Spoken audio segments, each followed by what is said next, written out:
आदित्य माझा नवरा, तो मिलिटरीत होता. त्याला जाऊन 6 महिने झाले होते आणि माझ्या लग्नाला सुद्धा 6 महिने झाले होते. नमस्कार. तुम्हाला वाटत असेल जाऊन म्हणजे? माझी कहाणी ऐकण्यापूर्वी चॅनलला सबस्क्राईब करून घ्या, म्हणजे तुम्हाला अशाच नवनवीन स्टोरी ऐकायला भेटतील. चला तर मग सुरुवात करूया. माझं नाव सुनीता आहे.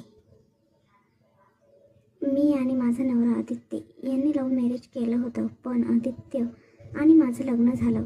तेवढ्यात आदित्यला 2 दिवसात कॉल आला आणि बॉर्डरवर काही नक्षलवाद्यांनी घुसलेले आहेत. तुला लगेच यावं लागेल. लग्नाच्या 3 दिवसानंतर आदित्यला मला सोडून निघून जावं लागलं. मला त्याला काही सांगताही नाही आलं, नाही म्हणताही नाही आलं.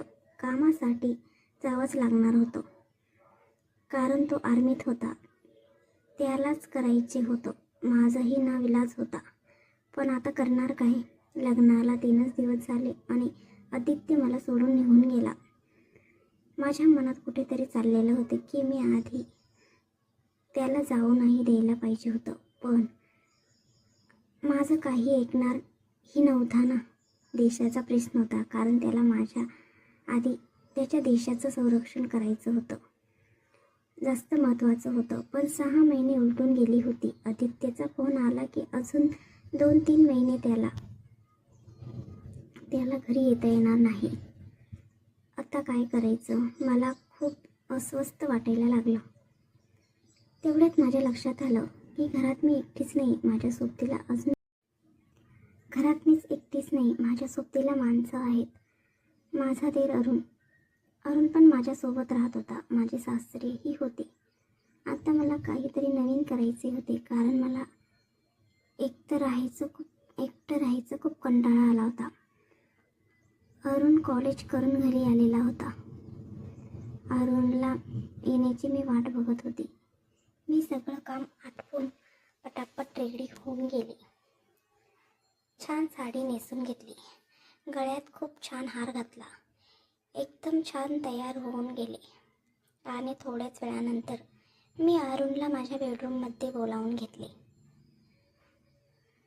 अरुणला आवाज दिला. तेवढ्यात अरुण माझ्याजवळ येऊन उभा राहिला. अरुण दिसायला खूप सुंदर आणि सुशिक्षित होता. खूप सुंदर, स्मार्ट होता. हुशारही होता. जसा आदित्य होता त्यापेक्षा तर थोडा स्मार्टच होता.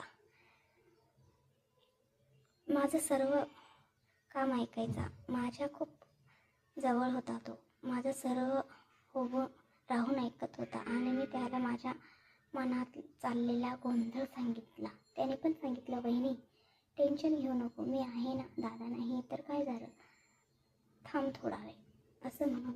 आणि तो माझ्या बेडजवळ आला आणि लगेचच.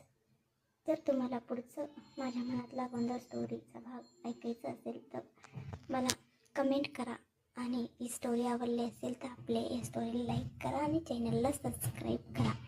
तर मग पुढच्या स्टोरीमध्ये आपण बघणार आहोत पुढे काय झालं आहे ते. ओके.